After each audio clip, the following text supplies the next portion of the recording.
அனைவருக்கும் வணக்கம். Post market report பார்க்கலாம். இன்னைக்கு மார்க்கெட் ஓப்பன் ஆகிறதுக்கு முன்னாடியே ப்ரீ மார்க்கெட் அனலைஸ்ல நம்ம எந்த ஸ்ட்ரைக் எப்படி இருந்தால் என்ன நடப்பதற்கான வாய்ப்புகள் இருக்குங்கிறது அப்டேட் பண்ணியிருந்தோம். அது என்ன நடந்திருக்கா இல்லையான்னு செக் பண்ணுங்க.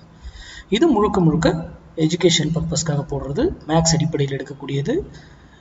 நம்ம வந்து மார்க்கெட்டை டோட்டலி மேக்ஸ் தான் அணுகிறோம். நம்ம indicator, pattern, moving average, price action, open interest, volume, Elliott wave, news எதையுமே காதில் வாங்கிக்க மாட்டோம். அது எந்த நாளாக இருந்தாலும் நம்ம கால்குலேஷனுக்கு சர்டன் ரூல் இருக்குது. அது 1000 பாயிண்ட் ஏறினாலும் 1000 பாயிண்ட் எப்படி ஏறும், இறங்கினாலும் எப்படி இறங்கும் அப்படிங்கிறதுக்கான ரூல் இருக்குது.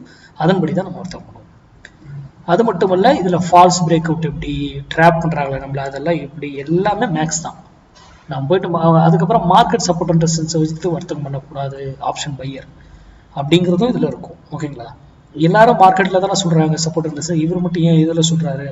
ஏன்னா நம்ம ஆப்ஷன் பையர் கொஞ்சம் சிந்திக்கணும். ப்ரீமியம் வந்து நமக்கு மார்க்கெட்டுக்கு டைம் 9:15 ஓப்பன் ஆகும், 3:30 முடியும். ஆனால் ப்ரீமியம் அப்படி கிடையாது.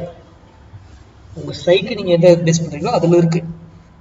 அப்போ இந்த ஸ்ட்ரைக்கில் மட்டும் தான் கொடுக்க முடியுமா சார்? நோ. எனி ஸ்ட்ரைக் 24,300 கொடுக்கலாம், 400, 500 கொடுக்கலாம், 24,100 கொடுக்கலாம், 24,000 கொடுக்கலாம், எனி ஸ்ட்ரைக்கில் கொடுக்கலாம். சரி, இப்போ நம்ம இன்னைக்கு என்ன சொல்லியிருந்தோம்? 24,200 கால் 108 ரூபாய்க்கு மேலே இருந்தால் அப்சைடு மார்க்கெட் வந்து சாரி 108 ரூபாய்க்கு கீழே இருந்தால் நிஃப்டி டவுன் சைடு, 108 ரூபாய்க்கு மேலே இருந்தால் நிஃப்டி அப் சைடு சொல்லியிருந்தோம். காலையிலேருந்து இது என்ன பண்ணுதுங்க, 108 ரூபாய்க்கு கீழே இருக்கு.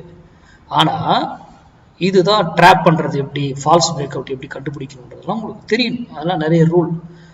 இங்கிருந்து இவ்வளோ இறங்குச்சு இல்லைங்களா, இது எல்லாமே ஃபால்ஸுங்க.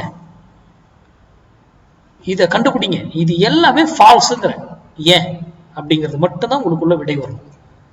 இது இவ்வளோ நேரம் இருக்கிறது அத்தனையுமே ஃபால்ஸாக நிற்குது. அப்போ என்ன, மார்க்கெட்டை தூக்க போறாங்கன்றது இங்கேயே நமக்கு தெரிஞ்சு போச்சு காலையிலே. இதுதான் பியூட்டி ஆஃப் மார்க்கெட். அதே போல ஒரு ஸ்ட்ரைக் ஒரு குறிப்பிட்ட விலை வந்தால் திரும்புன்னு சொல்றோம் இல்லையா, அந்த இடத்துல வந்தால் திரும்பி ஆகணும். அதே இதர் மேலே போனது இங்கிருந்து ஏன் திரும்பிச்சு, இங்கே ஏன் நின்றுச்சு, ஸ்டன் ஆச்சு. இதெல்லாம் பியூட்டி ஆஃப் மார்க்கெட். அழகாக நம்மளால கண்டுபிடிக்க முடியும். அப்போ அதை சார்ந்து நீங்க படிங்க. என்கிட்ட நிறைய பேர் கிளாஸ் கேட்குறீங்க. நான் வந்து சார் வருஷத்துக்கே 4-5 கிளாஸ் எடுத்தேன்னா அதிகங்க. நான் ரெகுலரெல்லாம் நான் கிளாஸ் எடுக்கிறது இல்லைங்க. ஓகேங்களா? ரெகுலர் மீன்ஸ் அப்படியே ஒரு பேட்ச் அடுத்து பேட்ச் அப்படி இப்படி எடுத்துக்கிட்டே கண்டினியூ அப்படி கிடையாது. எனக்கு நேரம் இருக்கும் பொழுது தான் நான் பிளான் பண்ணுவேன். ஆப்ஷன் பையிங் கிளாஸ் வந்து நான் அது இண்டெக்ஸ்க்கு மட்டும் இன்ட்ராடேவாக இருக்கும். அதை நான் நெக்ஸ்ட் ஜனவரியில எடுப்பதற்கான வாய்ப்பு இருக்கு. போன அக்டோபர்லேயே இன்னும் எடுத்தேன்னு நினைக்கிறேன். செப்டம்பரில் எடுத்தேன். எஸ், அதுக்கப்புறம் மறுபடியும் ஜனவரியில தான். அப்போ நான் அதை அனௌன்ஸ் 1 மந்த்துக்கு முன்னாடியே யூடியூப்ல அனௌன்ஸ் பண்ணுவேன். ஓகேங்களா? அப்போ நீங்க சிந்திங்க, நீங்களே கத்துக்கலாங்க. எங்கிட்ட கிளாஸ்லாம் யாருக்கும் போகணும்னு அவசியம் கிடையாது, எங்கிட்ட வரணும்னு அவசியம் கிடையாது. நீங்களே ப்ராக்டிஸ் பண்ணணும். நாட்கள் கொடுக்குறோம், டைம் கொடுத்து ப்ராக்டிஸ் பண்ணணும். வருட கணக்கு ஆகும். அப்பதான் அது சரியா இருக்கும்.